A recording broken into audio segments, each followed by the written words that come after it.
But again, I like our football team. Whatever we've been challenged with so far, whether it's somebody else stepping up or whatever, guys have gotten it done. Kind of from a broader sense from what I asked you earlier, in terms of the offense as we move forward, do you have concerns now that you've got 5 games out there for the world to see on tape and study you, that you really got to self-scout now because a guy like Bellamy's role now can be added on to, or maybe you do some things differently without him? What are some thoughts on that? Well, that's just what you do, and I mean, I would think everybody does that. You self-scout yourself to see what the defense is seeing. That's when I go in and sit down on the defense, I mean, we got everything on the board, and here's how many times they're in this personnel, and when they got this motion, it's this percentage of run, this percentage of pass, and it's this formation, and they break you down. And we do the same thing from an offensive standpoint. We break ourselves down so that we can see what they see, and then you tweak and okay, well maybe this motion we've been all run. Or maybe it's been 9 runs and 1 pass. Or it might be a good time for a little play action off of that. I mean, so that's always the game within the game. And but as far as what we do, we're going to do what we do.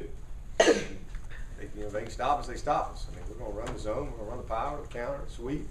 We're going to have a lot of misdirection and mix some screens in there and a lot of play action. We're going to take shots. I mean, we're going to do what we do, and that's not going to change. We might do things a little differently from a presentation standpoint and take advantage of some tendencies that maybe we have set up. But as far as just changing schemes and things like that, we are who we are. What could that impact, like Bellamy seeing more snaps because maybe some of those tendencies? No, Bellamy is seeing more snaps because he's earning more snaps. He would have played more to this point, but he hadn't earned it. He's practicing better. He's having a little more ownership in the position where we can trust him. We tried to kind of get him going with a couple packages early, and you put him out there and you can't trust him. Just got to get his attention a little bit. But he's responded well, and obviously he can really spark a game.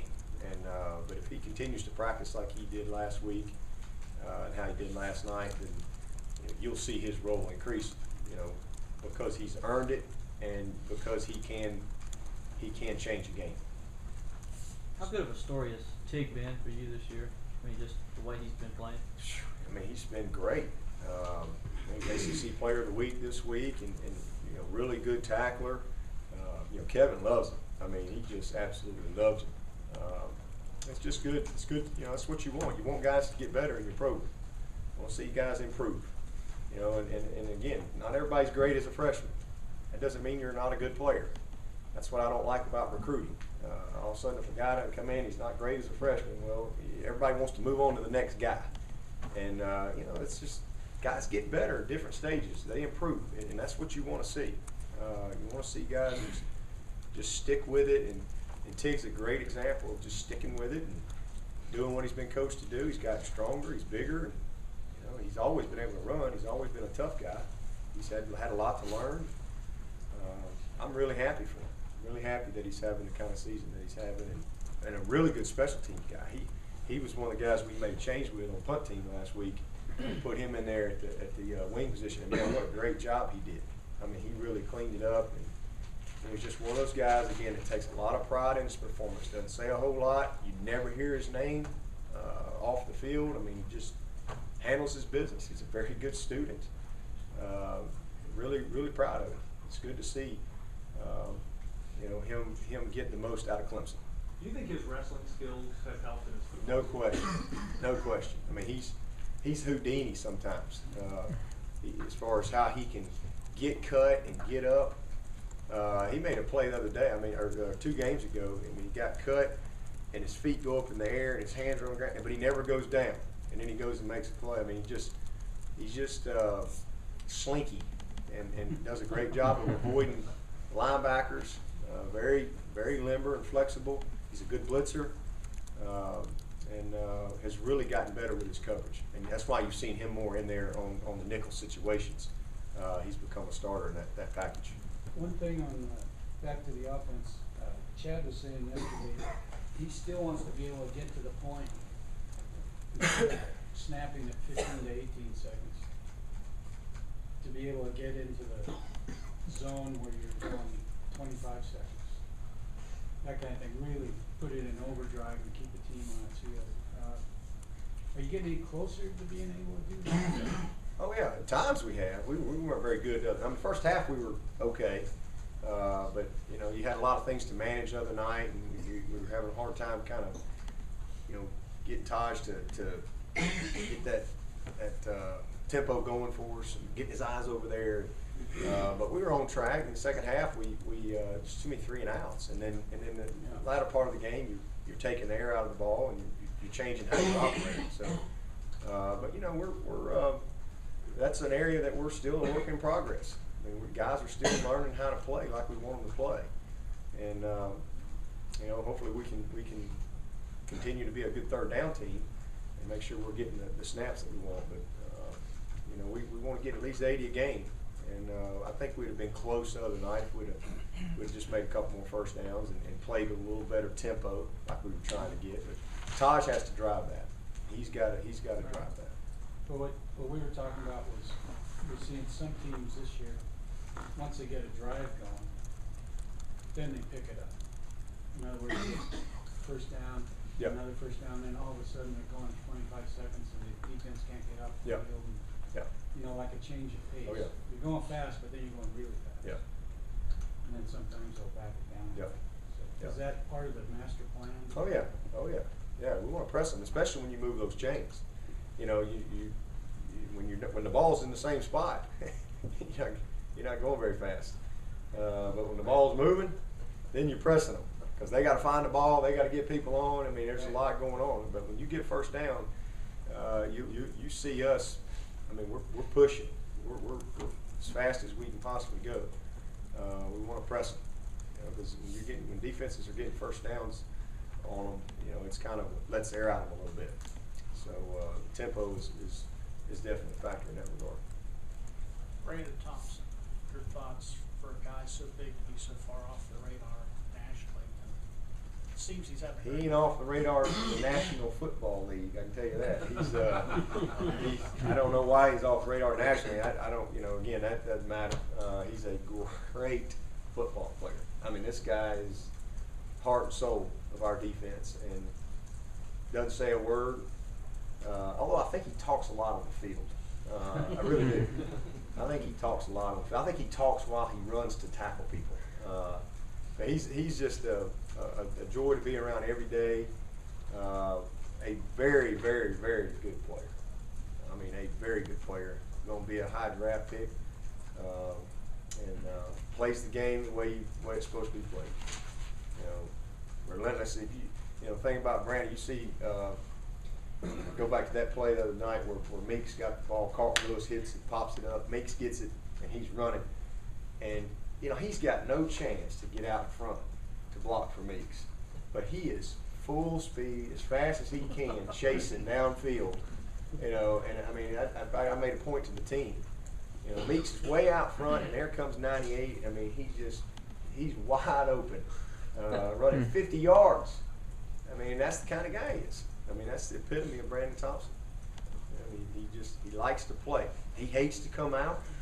Every now and then he's got to have a little breather, but he likes to play. He's all proud this year because he's in our what we call Rabbits package, which is really the same 4 guys. But in the past, he'd come out on the Rabbits package. He used to make him so mad, you know. But he's worked hard on his pass rush. He's a good football player. I'm glad we got him. And I promise you, our opponents, they know about him.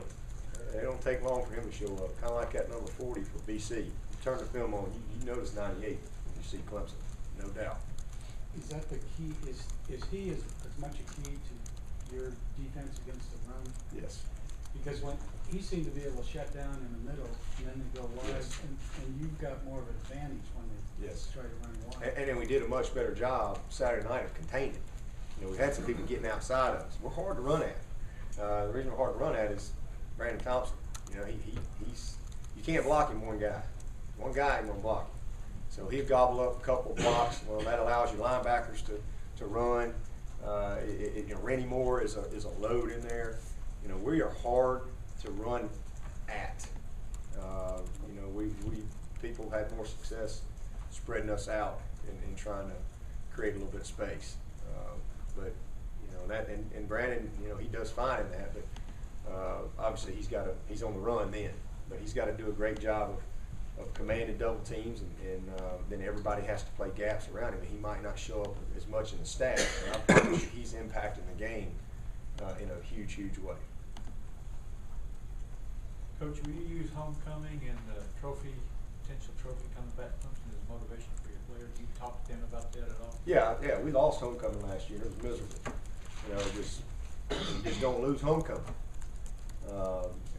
So, you know, I'm definitely will talk to our team about that. I already have. I mean, this is a special week. It's a big week on campus.